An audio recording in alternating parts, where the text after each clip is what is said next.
Hey, so you want to get good at dark seeing, exploring the dark sea. Well, boy, is this the video for you. Alright, so first off, before even entering the dark sea, there's a few things you're gonna want. First off, invis pots. They are so useful. If you do not want to fight something, you can just drink an invis pots and just take all the loot. Absurdly helpful. Um, yeah, also warding. If you've never been to the Dark Sea before, don't worry about this one. It's not really important, and it's more of a luxury than a requirement for exploring the Dark Sea. And finally, before you enter the Dark Sea, you'll probably want a Dark Sea compass if you don't have one already, so open sailors just to get that. But one thing you'll want to do, most people probably already know that purple points home and white points to further in, because that's something pretty elementary. But what most people probably don't know this purple part actually points, let's see if I can scroll out, it points directly to the middle of the Dark Sea. Oh, there's a scroll bar here, how helpful. It points directly to the middle of the Bronze Sea, as of right now. So it points right about, here. To this spot exactly. Not exactly. It points to around this spot, at all times. This means that if you leave the Dark Sea over here, at Ravenna, and just, like, head towards the white, you'll take a path that looks something like this. And then you'll go back, and you'll always come over here. This is where you'll exit the Dark Sea. Which takes a lot longer than just doing this. So basically, what I'm saying is, what you want to do is you want to line this little white part here up exactly with one of the cardinal directions. You want it pointing directly east, directly west, directly north, or directly south. That way you don't spend any unnecessary time in the Dark Sea to get to the further ranges. If you do this, you'll get to the further ranges, like, absurdly fast. It's a huge time saver, because you don't have to, like, you know, go diagonal. Going in a straight line is better than going in a diagonal line, if it wasn't obvious. Anyways, moving along. Combat. Oh wait, before that even. Shorelines! Shorelines! Loot them. They have tons of expensive items. One of those expensive items being Storm Salt. Storm Salt's pretty popular on the market right now, because combine them with Muscovite, and which you can swim very fast with them. You can swim like at Mach 10 speeds, so they're very valuable. Also, shorelines also have a much higher shorelines in the Dark Seas at least have a much higher chance of having like good reagents. So they have a higher chance of having golden pearls and pearls.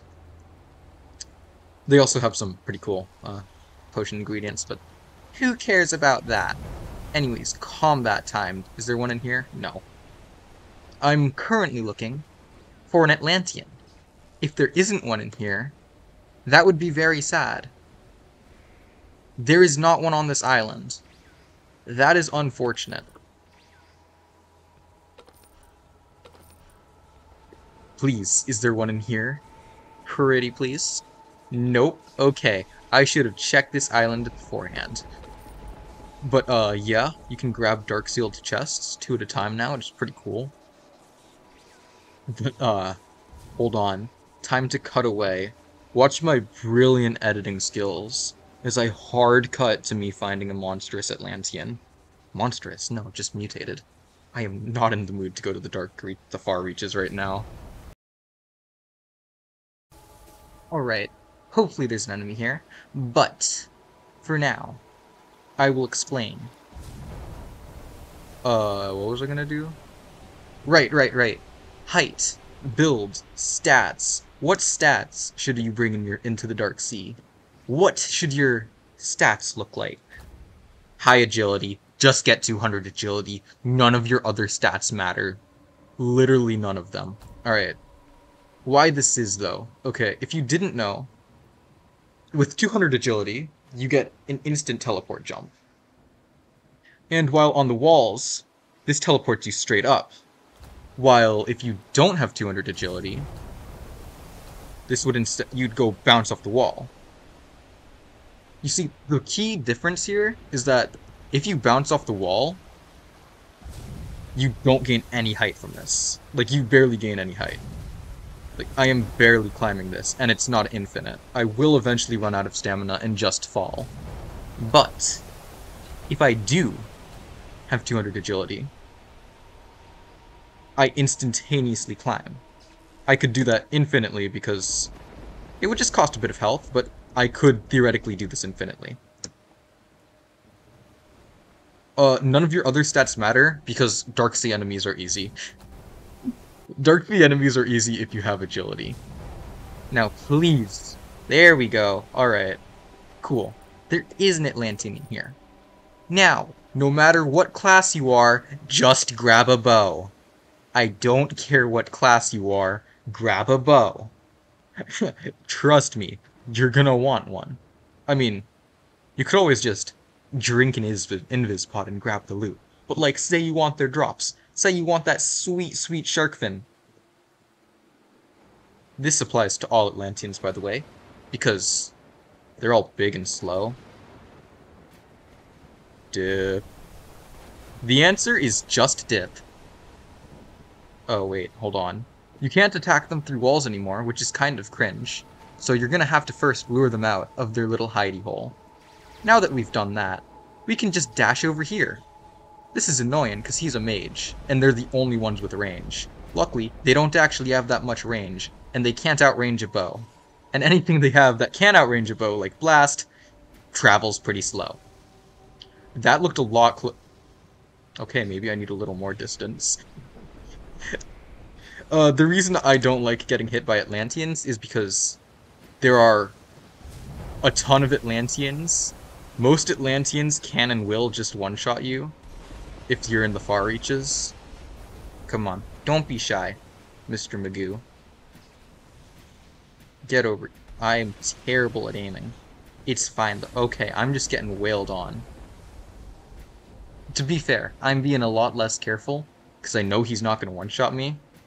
But this is a very good strategy, mostly because you can just spam him with 100 damage arrows. And like, high DPS is pretty cool. High DPS against slow-moving targets is very cool. It kind of these guys kind of remind me of the Minotaur from World of Magic, if any of you played it. He's big, he's slow, and he hits like a truck. But he does nothing but hit like a truck. He's garbage at absolutely everything else. That's it for now. It's time to find sirens. Yay. I forgot to hit record, didn't I? Nope. Okay, cool. Alright. So, I couldn't find a siren den, and I lost a hand, so I really don't feel like fighting sirens with no hand. So instead, I'll just explain it. Because that's so much better than it. First off, water poisoning. Water poisoning, if you didn't know, can either be washed off in your ship bath, or you can just go undercover. As long as you're under a roof, you'll lose water poisoning. This applies to the little cave in the siren fight. So you can just hop in there if you ever get water poisoning. It's pretty useful. And if you didn't know, there's a bath in the brig. If you don't have a brig, don't even bother going into the Dark Sea. Basically, it's a requirement. Take a bath. I've lost the prompt to take a bath. This is great. This is amazing. Wonderful Dark Sea expedition, honestly. So to fight sirens, you're going to go one of either two of approaches.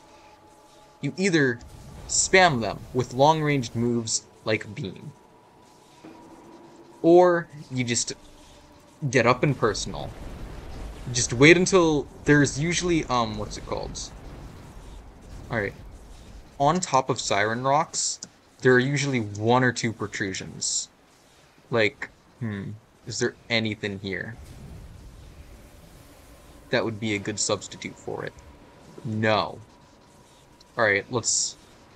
You can usually go on the edge of Siren Rocks, like say this is a Siren Rock, you can go here, and the Sirens will be completely unable to hit you. So they'll go either right here or somewhere over there, and when they come right near you, you can just like pop up and hit them with the move. Also, since there are 3 Sirens, if it wasn't obvious, focus on one of them before killing the others. If you focus on one of them, you can easily lower their damage output, because individually they're basically harmless, but together is when they're really good. So if you kill one of them first, if you focus on one, then you don't have to deal with the rest. What? If you focus on one, it becomes easier to deal with the rest, because you're not taking as much damage. Anyways, if you hadn't noticed, my ship is looking pretty low on HP. Now there are 2 ways I can go about repairing my ship. You can either bring cargo, but like, I'm not rich. Okay, I'm kind of rich. But I'm not rich enough to the point where I can waste money. So instead, get a bronze hammer. You can get it at Thorn's Refuge. If you don't know where that is, good luck. Oh, perfect. You see this? This is an Atlantean brig. This is a perfect example of what not to do. By the way, for the repair thing, you can repair it while you move your ship, which isn't as recommended because you can run into structures, and that would be very bad. So usually you want to completely stop your ship. Bring your ship to a complete stop. Anyways, when it comes to brigs, like Atlantean brigs, you're going to want a couple of things. Actually, I'm going to get out of Insanity 1 first, because I cannot... If I get water poisoning, I'm instantly screwed, because I can't take a shower. But, when dealing with Atlantean brigs, or any Atlantean ship, if it is a catch, just kill it with your brig cannons. You definitely just outpower them. So you can just, like, walk up to them and hit them with your brig cannons. Now, as for, that's for a catch, and once you sink them, just leave. Just leave. Just take the extra... I'm running straight into a tornado, aren't I? This is why it is not recommended. My sails are down. Oh my goodness. I am not the best person to be given Dark Sea advice, huh? It's fine. The brig's almost caught up to us. So, I'm not gonna fight the brig, because brigs are a terrible idea to fight. Catches are fine, because you instantly kill them, but brigs are not, because they will usually one-shot your ship, because of course they will. Just basically run. If you see a run, just run. Just start dipping. They'll eventually despawn. Brigs are so busted. And if you have an absolute garbage stat build like mine, if you have atrocious stats like these, like 27 power, 300 defense, you're not going to... Even if you sink a catch or a brig, just don't fight them. There is not enough room to maneuver here. Like, you know the whole strategy I said? Where you just, like, run around on mainland and just dodge Atlanteans? That's not gonna work, because it's a ship. There's nowhere to dash to. Anyways, I'm gonna hunt this waterfall. I'm gonna loot the waterfall, because it'll be funny if I do. Because I actually don't care that I'm about to die. Prismatic geodes are more valuable than... Prismatic geodes are more valuable than my life. Anyways, now that I'm on the brink of death, because the brig's almost caught up to us, we're gonna keep running. Oh my goodness, they've caught up to us. Okay? In situations like these, I would recommend tide potions. In situations like these, I would recommend just going straight up to them.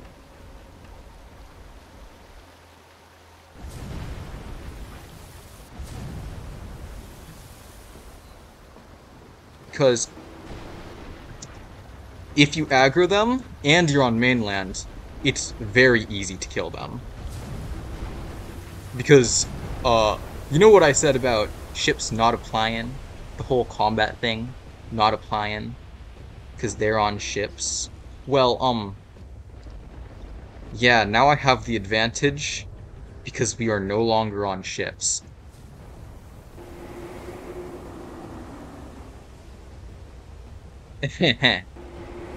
Yeah, get screwed over, noobs. If you don't have the terrain advantage, never fight these guys. That's probably a good rule of thumb. I'm about to die.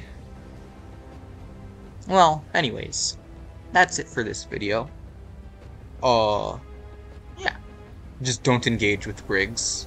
Do not engage. If you see a catch, sink it, but don't engage unless you're on mainland. It's pretty simple. Because these guys are run-enders. For me personally, maybe you have decent stats and can take them, but I don't. Oh dear. So I'm not going to try. And if you have the chance, just snipe their captain.